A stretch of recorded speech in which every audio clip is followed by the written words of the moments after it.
Dragon Ball Z fans out here? Well, guys, it is my honor to introduce two anime icons. Today we have Schemmel and Chris Sabat. How you doing? How you doing? Hey, Sorry, I ran right to the seat because it's the first time I've been able to sit down today. This all is day? Great. Yeah. Yeah, we've been standing. So I want to share something interesting with you guys. A lot of y'all probably don't know who I am. My name's Dr.Applesauce. I'm a full-time YouTuber. You're My a what? career- Your name's what? Your name's what? Dr. what? Dr. Applesauce. Do you have a doctorate in applesauce? I do not. So the story behind that, here's the thing. When I was 18, I was in a clan for Call of Duty 4. We were trying to go pro. Like, we set up schedules, practice. We wanted to be pro And you started gamers. an applesauce factory to fund it. And so I started a name, and that was the name, and I was the doctor of owning noobs, and that's... You're the reason I don't play online games with other people, because I don't have 40 hours a week to get really great at Call of Duty, and so Yeah. when I go in, a guy like you is making my life miserable. When I was an So thank you. 18-year-old... I like it because it makes it feel like a real war sim. Like Oh, yeah. If I actually went to war. Oh, yeah, you'd be like killed right now with instantly. no training. It's just how I feel when I play Call of Duty. get owned so fast.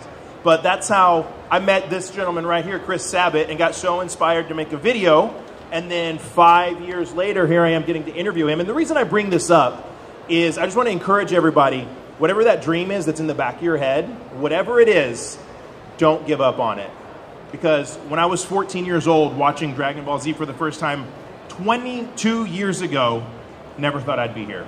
So just an encouragement for you guys. Whatever your dream is, whatever happens in life, whatever crap happens, just keep pushing after it. Except for voice acting, because the AI's taking all our voices and they're going to steal it from you, which I find deplorable, disgusting, and resentful. So, so I don't encourage people to do voice acting anymore. I'm just like, no. I encourage people to be performers, though. 'cause Yes, perform. Yes. learn acting. We're in the right state for it. But yeah, I got a real issue with that. Well, and that's a big piece of voice acting that a lot of people don't realize is, right, you need to be a good actor and a good That's the performer. operative word in voice acting. Yeah, Right. acting. Yeah.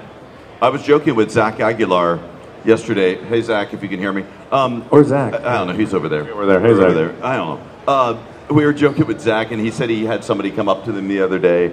It's like, how do you get into voice acting? He was like, that's such a difficult question to answer in such a short period of time. So we were joking about how he should tell them to learn Japanese. That's the only way to get into it. And then he said some long-winded Japanese phrase that probably the only one that he knows, but it sounded really good.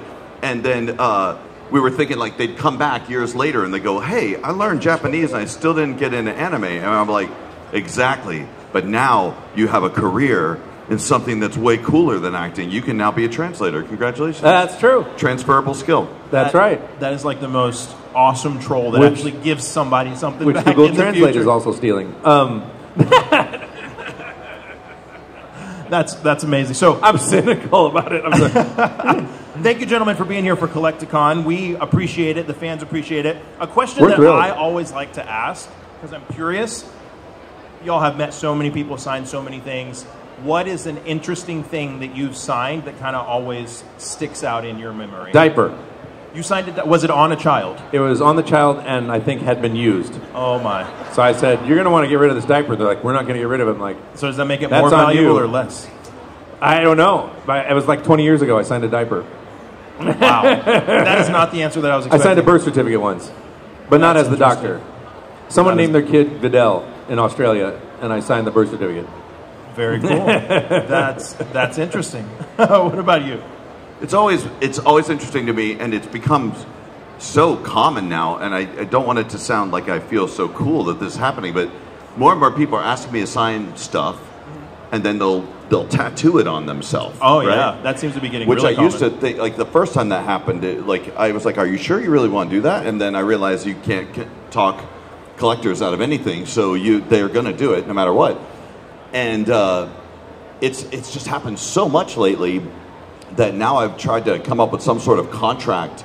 Haven't made it yet, but I want to have some sort of contract that says if I ever need like a transplant of any sort, I can go to any of the people that have my signature on their body, then I can take any of their organs that I want. Like, Oh, that's perfect. I should have thought of that. It's like, sign this real quick, and if I'm ever dying, we're going to call you. Yeah, yeah. And you have to... yeah, put your give social what- security number on here. I have That's the right to your genius. kidneys. That is something that I've been noticing, especially over the past few years, people getting, voice actors or actors autographs.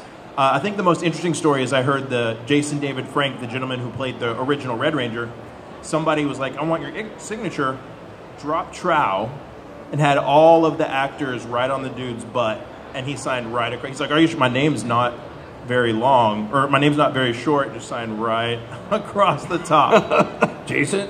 I'm not going to make a joke because he's a friend. Rest in peace, my friend. He is yeah, man. And I actually met him the same day that I met you, coincidentally. And oh, wow. So who'd you like more? I liked you both the same. I liked you. No, honestly, like, you were super kind and took the time to talk to everybody. And the gentleman that met Jason right before me, I could tell he had special needs, and Jason remembered him and like talked with him and remembered. Jason was multiple times. amazing with his fans. He was real Yeah, prince. he really, really dude. was. Yeah, that was. And he could jump out of planes and karate chop stuff in midair. So that's pretty cool too. Yeah. So Which is not an exaggeration. He did hold the world record for it at one point. He really was like, he practiced what he portrayed in his shows and stuff. It was really he chopped stuff all the time. really cool. Yeah, he was an inspiration. But so another question that I'm interested in, both of you obviously have helped shape the anime world in your own way. Like Dragon Ball Z was probably one of the original most popular mainstream anime that's led to this huge boom in anime that we have today. And both of you voice so many different iconic characters and lead characters. So this is a question that I'm curious about. When you're going to voice a new character, how do you flush out, like, okay, I want this character to at least be somewhat unique sounding? Like, what's that process look like, if you can even answer that in a short answer? Well, I can't answer it short, so I'm going to let Chris go first, but yeah. I mean, it's, he's directing currently, too. So we don't always get... one of the most difficult things about being a voice actor these days is that there really aren't a lot of in-person auditions anymore. There's not a lot of... and I'm sure half of you out here are actually actors. We're in close to Los Angeles, but you know what I'm talking about. You get these audition sides, and they don't give you a whole lot of information. It'll just say, like, Kenji, and it'll say he's 29 years old and he's super tough, and that's it. And they get it. If you're lucky, you get a picture of him, and you just have to kind of do a little make-believe and just pretend he's something with no real context of what it's all about. So, especially it's in kind anime, of a crapshoot in some ways. Yeah, in anime, a lot of the times, some of the better roles I've gotten are because I've worked with directors before that knew what they wanted, and so they've asked me to do something. Right, and you may even be a little familiar with what they're looking for since you've worked with them in the past. That makes sense. Yeah. A lot of times when I have a script like that, the answers are in the dialogue. So, or if and sometimes they'll give you direction that doesn't seem to match the dialogue, and so I just do what I want. And with the gamble being, well, maybe I'm giving them something they haven't thought of that they like better. Interesting. And so, I wish, when I started, you always went in for audition. And I do my best work when I'm working with a director because I'm really good at divining what someone wants in person when I'm looking them in the eye and I'm hearing their tone of voice. When it started doing all remote, because casting directors, in my opinion, are lazy, and that's not across the board, but they go, well, I got thousands to listen to. I go, well, then that's your job. Yeah. So I don't love that it's sent in because I don't think it's fair to the actor. I don't think it's fair to the craft of acting. I don't think it's... so it's bothered me for a long time because when I was booking in New York, I'd book 80% of my jobs because I was always going in person. And then when I moved to LA and it starts going remote, I book way less because and then I'll hear a guy get the job and I can do the voice exactly like that. I go, well, I would have done that if I was working with you. You probably would have coached me into that. Yeah. So the whole thing's been degrading for the last... the whole system has, in my opinion. Sean's not cynical at all. I'm sorry, I don't mean to be cynical, but it's been... well, here's why... Let me be honest, though. Here's why I'm so cynical. I love voice acting. Yeah. It's since I was a kid, it was my favorite thing. Like, I love the fact that you could be somebody else just by changing your voice. But now, I can't if my genetics don't match or whatever. Yeah. And I'm not 100% white, by the way. Anyway, so... I'm not. I'm 33%. That's a disclaimer. Well, I'm just saying, my point is that I look a certain way and my genetics don't show that. And yet when I audition, they're like, well, you can't do this because of this. And I'm like, what?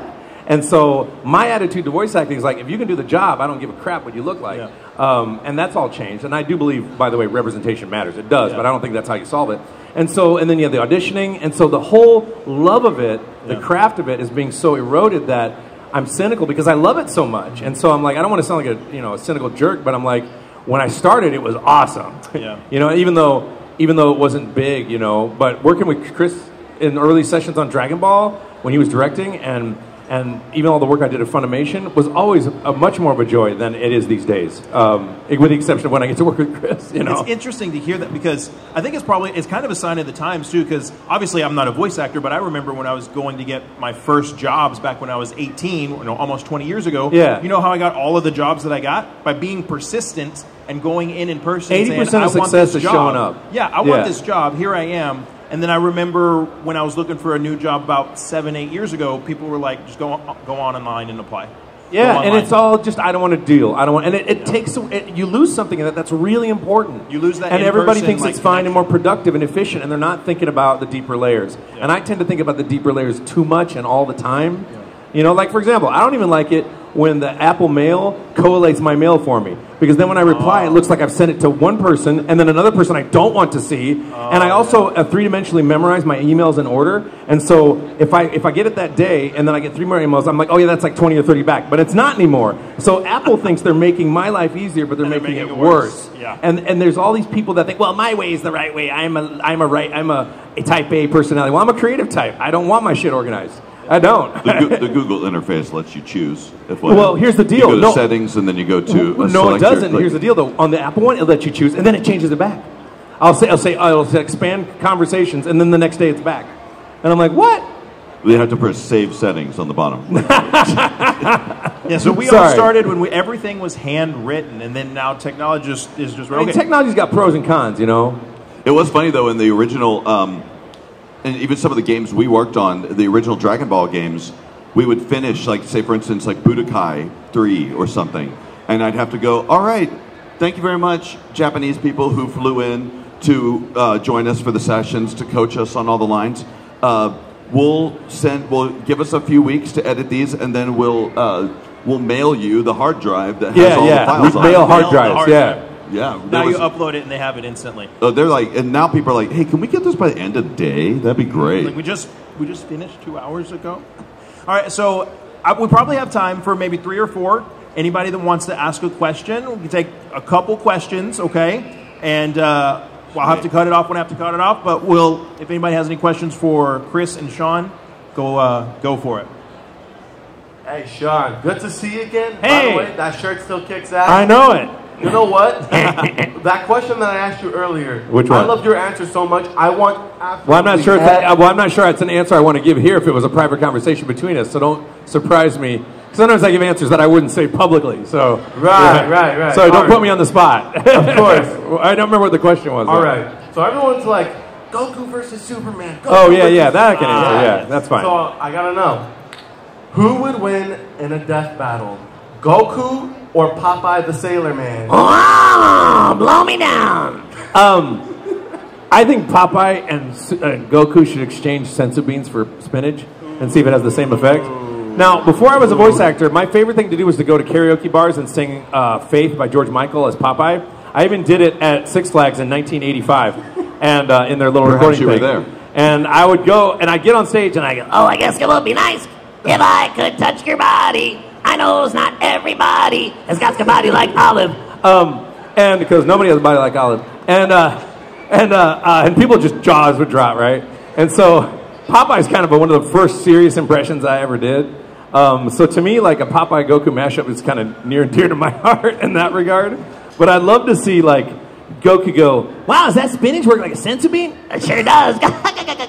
Right? And so, he said, I got to blow it out the pipe. And like, Popeye blows the spinach out of the pipe and then into his mouth or something. And he's like, no, you don't. Just squeeze the can. Right? And he squeezed the can and, then he gives Popeye a senzu bean and his arms just get huge and he goes Super Saiyan, he gets his hair back. And I'm sure there's a lot of people out here who are actually going to go look up what Popeye is. Yeah, they don't even know. And if you look at really, really old Popeye cartoons, he's like serious, legit cursing. It's just like Adventure Time, basically. Yeah, it's weird. Like the early Popeye cartoons were kind of R-rated.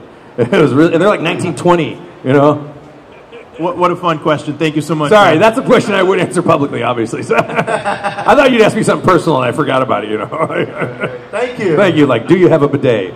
The answer is yes. Hey, bidets kick ass. Literally. Literally, man. All right, thank you. Thank you very much. All right, for both of you, who would win in a fight, Goku or Vegeta? I think that's answered on the show at some point. On Superhero, I think supposedly Vegeta won. Nothing, at the end apparently. of Superhero. Nothing. They'd be just exhausted. Supposedly. That'd be about it.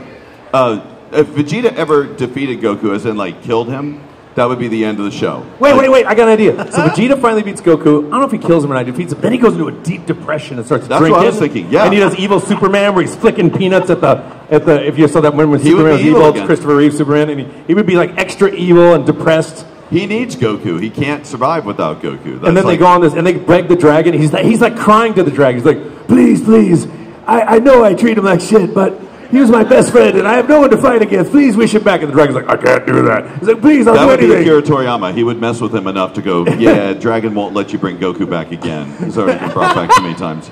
I'm always worried about what's going to happen to Videl and Gohan, because eventually one of them is going to die, and they're going to have to face the fact that eventually they've got to accept the reality of their own fate. Right. They can't use the Dragon Balls forever. Yeah. That's deep. Here's the next Barbie deep for movie sure. for you right there. Very, very cool question, man. Thank you. Hello. Hi, Sean. Hi. Chris. It's so good Hi. to see you guys alive and well again. It's Good to awesome. see you. Thank you. By the way, Sean, I totally get your frustration. Yeah. I feel you. So. Well, nobody's really willing to talk about it. Plus, you know, No. are you talking about AI and stuff, or the other stuff? What are you talking about? Everything. Yeah. But Yeah. with AI, I'm like, It's well, all you, kinda tied in together. I can also use AI, you know, against the people who are. It's a two-way street. It's gonna be ugly. I think. I really do. I think we need laws against it. But go ahead. It's Sorry. okay. My question was, it's about a previous episode where we got the pleasure of seeing two Vegetas on screen at the same Oh, time. yeah. What was it like recording with Brian Drummond? Oh, I didn't. I was in Los Angeles. Chris recorded him. Yeah. I mean, sorry. Excuse me. Oh, you're asking Chris. That's okay. I'm a little stoned. We are in California. Hey, Chris, you're right there. Everyone Not the heard only you one. say that, even though you did this with your hands. And you did it on a I mic. was trying to be coy. You have a microphone. I think probably the whole con is stoned. I don't know. Don't worry. Yeah, it just felt like a good idea for a number of reasons. Yeah. Firstly, that episode otherwise was, I mean, sorry, Toye, but it was kind of a boring filler episode. It really, I kind of almost wasn't looking forward to recording it, because it just was like, okay, it's Vegeta fighting Vegeta in a blue color, or like a purple color. I thought it would be pretty fun, since especially because his name was Copy Vegeta, and at one point I copied Brian Drummond's Vegeta to make him play Copy Vegeta. Would be kind of like yeah, bring it all full circle. And so I fortunately met him a number of times. I messaged him, and he came in and did it. He's awesome, and he's a really, really good dude. Who do you think got the best scream? I did. You could tell Brian I said that. John, what do you think? I'm sitting next to one of my closest friends, so What's your answer, Sean? My answers, and artistically and personally, he did. Well, I love you guys. Thank you for being such an important part of my childhood. And it's such a pleasure. Thank you for admitting your stone publicly. Thank you. All right, everybody. Unfortunately, that's all the time that we have. It's a short panel, bro. I'm so It is sorry. a short panel. We have Johnny Yong Bosch coming Oh, up. yeah, he's waiting Coming backstage. up next. He is waiting backstage, so just hang tight. I'll be back out here in a couple Whatever minutes. question you had, just asked it to Johnny. Yeah, ask Johnny. I apologize, guys. You can just stand up there. Just Chris, let him, Sean, wait. thank you. You know what? Ask your question. He looks too upset. You waited. It's a good question. We'll Let's answer do as it. we Let's walk go. If out. you ask me what my I'm a favorite sucker. scene is, I'm going to throw this mic at your head. No, I'm kidding. So I watched Dragon Ball and Z and GT in '95 because I had the Mexican network before it aired in the U.S. In the very last episode of GT, I always wondered, because it was the last episode at the time, what was the significance of all the Dragon Balls going into Goku when he was riding off into the dragon? So I always wondered what that... I feel like maybe they were stoned that day. I don't even remember that, the guys that made it. What is that? I don't remember that. Yeah, You didn't direct I GT, did did you? The last episode of GT. Yeah, I recorded that riding like off, 20 years ago. into the dragon. And it's funny because I haven't seen it since I was that age, but it was so significant for me because it was the last episode. And then as he's riding off, all the Dragon Balls merge into his body. So I always wondered what that meant or what the future meant after that. I don't even remember that. Wow, that's a good question. That's a really good question. And we'll That's have to so think good we about don't have an it. answer. Yeah. Well, what do you guys think the significance of that would be?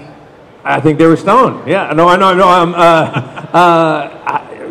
It's the end of the series. Goku's now one with the Dragon Balls. I mean, that's only, you know what I mean? I'm trying to think of an artistic explanation. Maybe it's even just like a symbolic But- type of a thing, Yeah, it's probably He symbolic. just has a Dragon Ball magnet in him, and he just that's it.